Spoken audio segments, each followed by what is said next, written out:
What's up, guys? Welcome back to my channel. This is Maximize. Welcome. Wesley really wants to come up. He's been tapping my arm like nonstop, so this is what it's gonna be for this video. Today, I wanted to go over plants that are safe and not so safe for cats. He's a little plant murderer, yes you are. I've had a lot of experiences where Wesley has accidentally eaten some plants, so it can be a very serious situation. So you want to make sure, if you are going to have a lot of plants in your house, you want to make sure that you strategize plants based on whether they are toxic or not to your pets or your children. You know, they say children eat plants. I don't know. I never did, but no judgment. I guess that's a thing because it's always in every article I've seen. This is my video about how I kind of deal with living with a plant murderer cat with his little feet.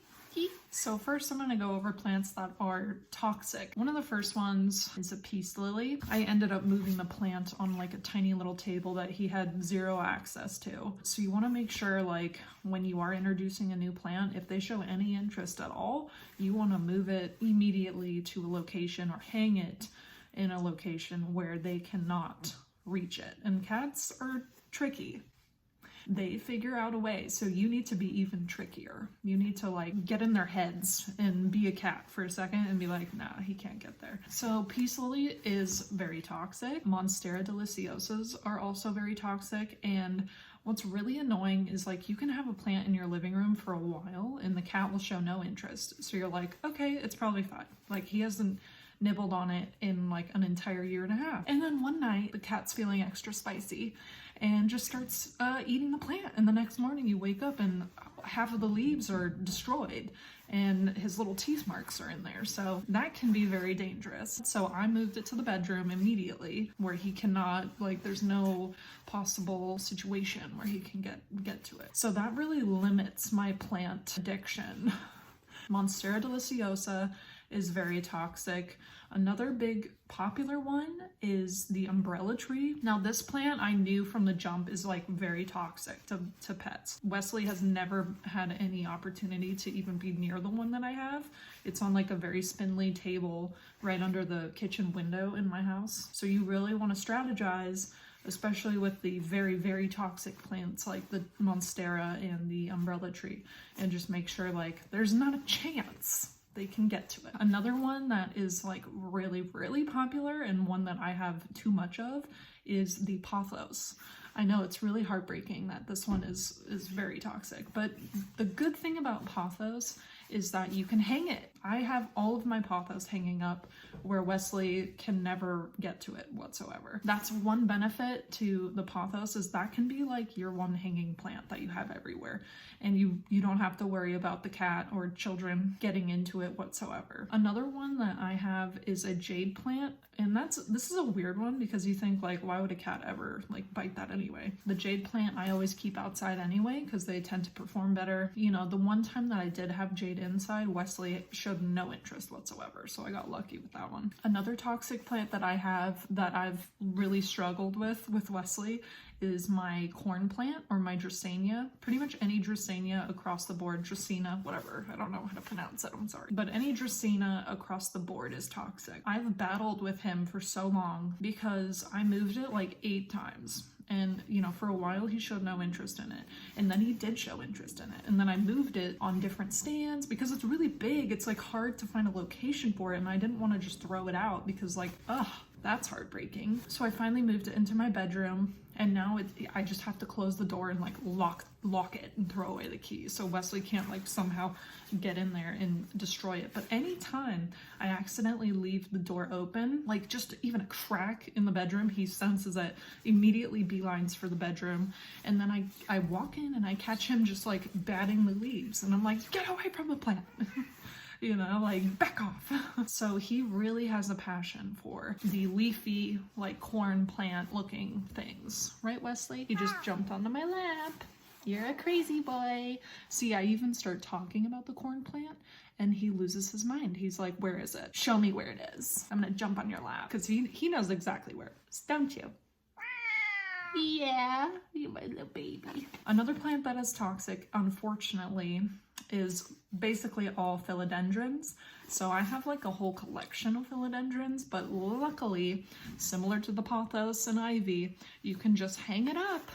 So another one is the ficus. All ficus trees are toxic. And luckily for me, Wesley has shown absolutely no interest in ficus like leaves. He doesn't like the little leaves. He likes the big strappy leaves like the corn plant. That's like his #1 enemy / lover. So just make sure you have it on a stand or something. Don't put it like right on the ground, or really keep an eye on them to make sure they're not nibbling on the leaves. And I keep mine on a stand so it's at a certain height where he can't like comfortably just go eat it. Another plant that is toxic that I have to cats is the arrowhead plant. Similar to the ficus, I keep it in like a big basket and then on a table where he can't access it. There's nowhere for him to jump onto a nearby table to nibble on it.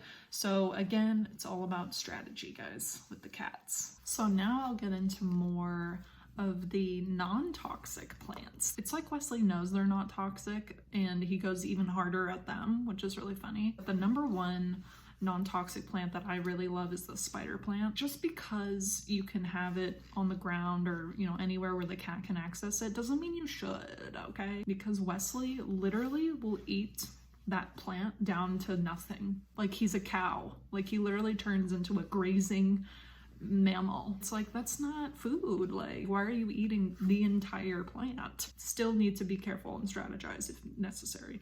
But again, spider plant looks really good hanging up. So if they do show a lot of interest and start eating it down to the soil, like Wesley does, you can at least hang it. So another non-toxic plant that I really appreciate and love is the Chinese money plant. It's so cute. So that's a great option if you want a cute little plant. You don't have to worry about, you know, making your cat throw up. Another option is prayer plants. So prayer plants are a great option. They're super unique and like just a special little plant, you know? So that's another great one that cats will not be poisoned by. Another great one that I just recently got is a bromeliad.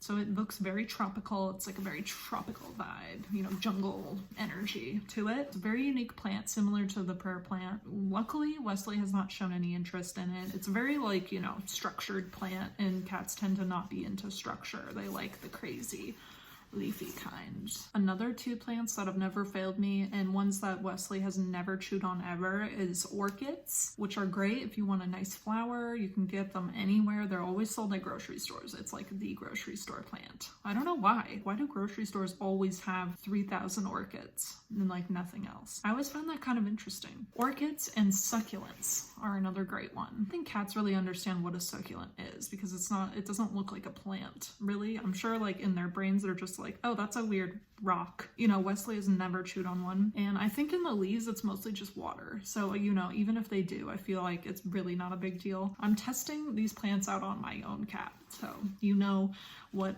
they're into. So those are all my favorite non-toxic and toxic plants to cats. So I have all of these plants, but like I said, you just want to make sure you know which plants are toxic and non-toxic going into it. I literally will stand in a nursery or a plant store and Google the plant name and be like, is it toxic? Because I just want to know, like, okay, can I hang it if I need to?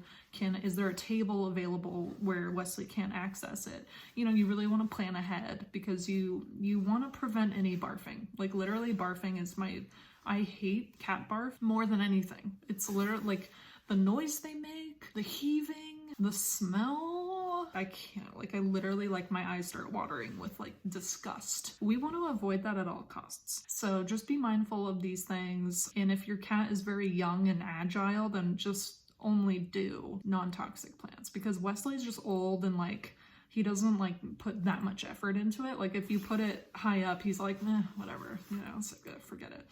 But if you have a young, like, spry kitten that is, like, into jumping on everything, I would definitely avoid toxic plants at all costs. So anyway, guys, I hope this video was helpful. Please subscribe if you haven't. Please like, please comment, and let me know what you want to see. And please turn on that notification bell so you know every time I post. And I will see you guys in the next one. Bye.